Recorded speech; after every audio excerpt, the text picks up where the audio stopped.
better, but don't worry about ever being perfect because you won't. Bye, Lucky!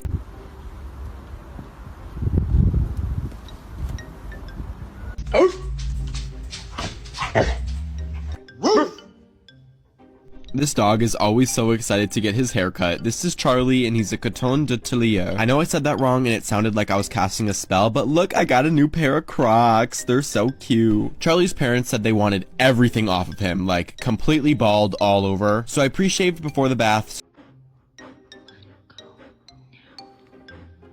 Okay, I'm gonna call Dad. That's it. Dad? Dad?